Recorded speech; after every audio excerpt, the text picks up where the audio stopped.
momento cultural de hoje desembarca em uma casa cheia de significados e bastante importante para a arte e para a cultura natalense. Nós estamos no Centenário Teatro Alberto Maranhão, uma casa cheia de significados. E hoje vamos conversar com ele, que é ator, diretor, produtor cultural e também gestor. Eu estou falando de José Neto Barbosa, um natalense que desde cedo partiu para o interior do estado e também dividiu parte da infância entre a cidade de Santo Antônio do Salto da Onça e também Barra do Cunhaú. Zé, eu começo perguntando que por pouco ou você foi vaqueiro ou surfista, mas em que momento você decidiu subir aos palcos e dizer, é isso que eu quero? Nossa, é engraçado você falar isso porque eu já corri vaquejada quando era criança, né? Eu sei pegar no rabo do boi e tudo mais, mas não era pra mim. Acho que quando eu tinha 9, 10 anos, na verdade de 10 para 11 anos, eu vim para Natal, aí a minha mãe me inseriu num concurso de moda, assim, para fotografar, desfilar e tal. E do curso de moda eu comecei a estudar TV. Eu cheguei a fazer um curso com o Evaldo Lemos, que trabalhou em Roque Santeiro. Ele não é mais vivo. E faz muitos anos. E logo depois, eu na escola, no teatro da escola, ingressei nesse grupo do teatro da escola e foi quando eu olhei para minha mãe e disse, mãe, é isso que eu quero. Assim, Mãe, obrigado. Mãe, obrigado. Mas também isso de Santo Antônio do Salto da Onça é importante falar, que lá sempre tinha um movimento de quadrilhas juninas. E desde quando eu assistia às quadrilhas juninas, e eu via aquele pessoal entrando assim, com sangue no olho, por assim dizer, suando e gritando, hey, não sei o que, com aquela energia, e emocionando a plateia, eu, criança, me arrepiava com aquilo. Então, ali eu sabia intimamente que eu queria fazer aquilo para a vida. Assim. Então pode dizer que foi aí que você foi picado pelo bichinho da arte. Exatamente, exatamente. E também é bem engraçado dizer isso, mas assistindo banda de forró nas festas que tinham lá, nessas festas de padroeira, eu via aquele pessoal que ficava, os backing vocals, né, que ficavam atrás daquele pedestal de preto, dançando para um lado e para o outro, só abrindo voz. E eu não queria ser cantor principal, não. Eu queria, na verdade, ser back vocal. Então, acho que foi uma mistura de muitas coisas, assim, de muitas referências, assim. O palco sempre lhe atraiu? Sempre me atraiu, desde criança. Desde criança. E, José, qual a sua maior inspiração? Olha, hoje é um dia muito delicado para falar de inspiração, porque o teatro brasileiro perde Zé Celso Martinez Correia, o grande fundador do Teatro Oficina Usina Ozona. Eu estava dizendo agora aqui nos bastidores, por exemplo, que se existe o Pelé para o futebol, existe Zé Celso para o teatro. Ele é do nível da Fernanda Montenegro, entende? Que já é mais conhecida do grande público. Zé Celso talvez seja a minha maior inspiração. E é muito significativo hoje a gente estar aqui conversando sobre a minha trajetória na arte e ser o dia da passagem de Zé Celso, sabe? Me sinto até muito pequeno, muito privilegiado, até honrado, lisonjeado, mas me sinto muito pequeno diante da história dele. Mas também posso falar de outras inspirações. Eu me inspiro muito mais nas atrizes brasileiras. A Ítala Nandi, que também é uma grande artista, uma doutora em artes cênicas, assim, que eu tive também o privilégio de me assistir no teatro, e depois eu te conto o que esse fato dela ter me assistido reverberou na minha carreira, mas também admiro, obviamente, a Fernanda Montenegro, como falei. A Drica Moraes é uma atriz, assim, extraordinária. Que mais? A Adriana Esteves, que todo mundo conhece, que também acho que é uma grande atriz. Vera Holtz, né? Acho que sim. Nomes que fizeram, né, que fazem história na TV, e daí vem a pergunta. Daqui, em breve, a gente pode ver aí um José Neto Barbosa, um potiguar, brilhando na telinha também? Olha, vou ser bem sincero, esse não é bem o meu objetivo de vida. Se surgir, vai ser maravilhoso. Já tive alguns contatos com grandes emissoras, assim, de fazer alguns testes e tal. Fui muito bem recebido e muito bem reconhecido, assim, em ser convidado para algumas oportunidades. Mas ainda não chegou o momento de eu olhar e dizer, eu acho que é agora, sabe? não sei, eu sou um cara de teatro. É aqui que eu amo estar. Assim, é nesse palco que eu tenho sentido para minha vida, sabe? Talvez se eu abdicasse de fazer teatro para um dia fazer TV, eu não seria feliz. É esse contato com o público que lhe faz manter aquela chama de dizer eu quero estar ali, esse é o meu lugar? Sim, acho que sim. Acho que tem todo um ritual, acho que tem toda uma magia nessa arte milenar, né? Assim, essa magia que a televisão não tem, sabe? A televisão, ela tem outras magias, mas eu gosto mesmo de teatro e sou muito privilegiado mesmo, assim, de viver de teatro e de ter meu reconhecimento de trabalho no teatro, sabe? Acho que digo privilégio por estar galgando, por estar traçando um caminho que é meio diferente do que as pessoas podem esperar, assim. Sempre chegavam para mim para dizer assim, você vai para Malhação, não sei o quê, coisas nesse sentido. Eu tive a chance de fazer Malhação há muito tempo atrás, de começar fazendo elenco de apoio.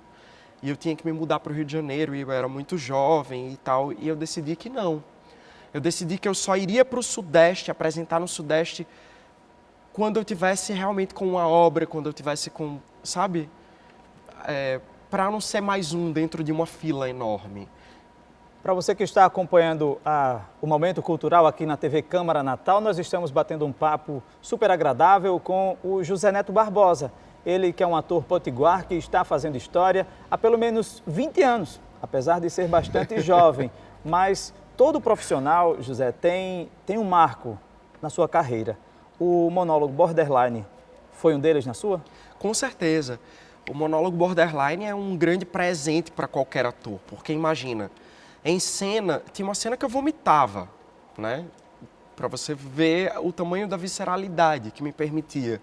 Eu ia do pranto à gargalhada, ao riso, então eu conseguia experimentar todas essas vertentes do sentimento humano com muita profundidade. Eu gosto do cheiro do novo. Alguém sabe? Alguém sabe o cheiro do novo? Alguém sabe? Alguém sabe o cheiro do novo? Alguém sabe? Alguém sabe? O tempo passa tão rápido que quando a gente percebe tá tudo tão passado feito os nossos pais.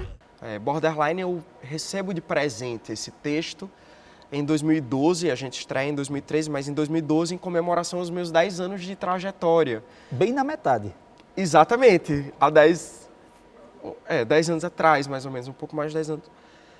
Do Júnior Dalberto, que foi um grande nome da dramaturgia potiguar, né? E eu também tive a grande honra de ser dirigido por ele e de passar por inúmeros palcos do teatro brasileiro. Aí eu falei da Italanandi, né? Com Borderline, eu fui estrear o Teatro Italanandi. Fui escolhido para ser o ator de estreia do Teatro Italanandi. E ela estava lá, e eu não sabia que ela estava lá. E quando terminou o espetáculo, ela subiu ao palco, pediu licença e me teceu inúmeros elogios. E daí ela escreveu uma crítica nas redes sociais, que foi replicada por muitos jornais, dizendo assim, ator extraordinário, coisas desse tipo. Italanandi é um dos grandes nomes do teatro, né? Para você foi aí quase um Oscar. Sim, posso dizer que sim. É o maior reconhecimento. Para mim, sim. Depois vieram prêmios, né? Assim, cheguei a vencer o prêmio de melhor ator do Teatro Nacional, concorrendo com Ari Fontoura. Imagina, eu, um ator moleque do Nordeste, concorrendo. E tudo isso foi depois dessa crítica da Italanandi, sabe? Depois, com A Mulher Monstro, a gente também ganhou melhor monólogo, né? E diversos outros prêmios, mas para mim eu acho que é um grande marco, Borderline, foi esse momento da minha vida, assim. E quando você fala de um nome de alguém que chegou para somar na sua carreira, na sua vida pessoal também, como Júnior Dalberto, é impossível a gente não voltar e tentar descobrir, tentar saber um pouco mais sobre essa relação. Na verdade, quem cruzou o caminho de quem? Você cruzou o caminho de Júnior ou Júnior cruzou o seu caminho? Então, eu não sei te explicar, eu acho que foi um grande encontro da vida, assim. Júnior é um grande querido, foi um grande querido. Ainda nem tenho uma sensação de que ele se foi agora na pandemia, infelizmente. Foi um grande baque para mim, assim. Na época, eu trabalhava como assistente de produção no Teatro Riachuelo, e Júnior Dalberto era uma pessoa que frequentava muito lá o Teatro Riachuelo, e teve uma vaga, eu entrei num espetáculo que ele dirigia, que era o Velório da Marquesa de Fátima, para substituir um ator. E foi uma das minhas primeiras experiências como drag queen no palco, no teatro. E daí eu fiz o Velório da Marquesa de Fátima, que era uma comédia, assim, rasgadíssima. E sofria muito nos bastidores, assim, por ser o mais jovem de uma equipe. Os meninos, as drags mais veteranas, tipo, aprontavam muito comigo e tudo mais. E, claro, nas brincadeiras aprendi muito com isso. Algumas passavam do limite, posso dizer, mas coisas de camarim. E foi ali que eu entrei para substituir um ator que ele me convidou para fazer o espetáculo Borderline, né? Acho que...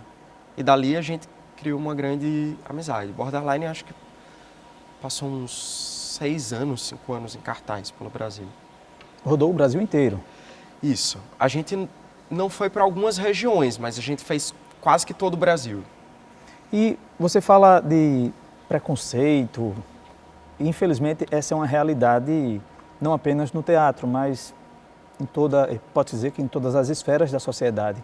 Mas que tipo de preconceito é esse? O que mais dói, digamos, é mais difícil você lidar enquanto mais jovem ou quando vai passando, vai chegando, vai ficando um pouco mais experiente, isso já dá para ir tirando um pouco mais de letra, mas não minimizando a gravidade do problema?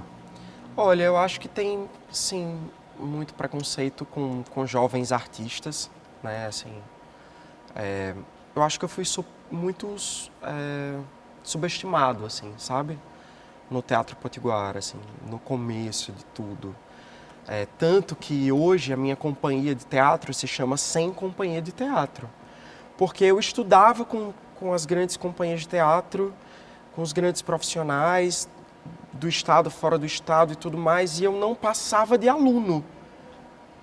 Sempre. Também era muito jovem, compreendo, mas eu não tinha uma companhia de teatro. Eu venho acontecer quando, sem companhia de teatro, eu assumo o protagonismo das minhas próprias obras, né? Em trabalhar com monólogo.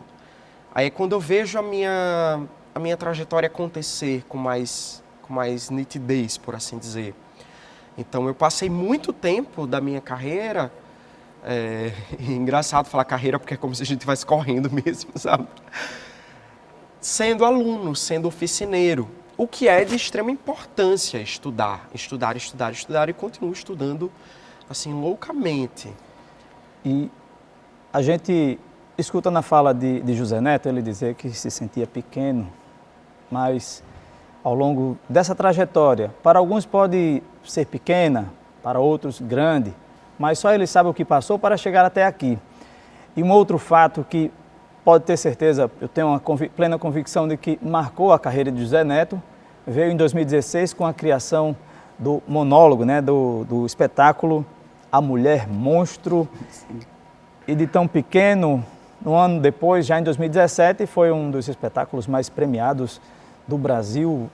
Neto, que história é essa da Mulher Monstro, de que você acha que é tão pequeno e de repente chega e já emplaca vários prêmios, onde muita gente queria ter a oportunidade de dizer assim, eu cheguei lá e olha só o que eu consegui.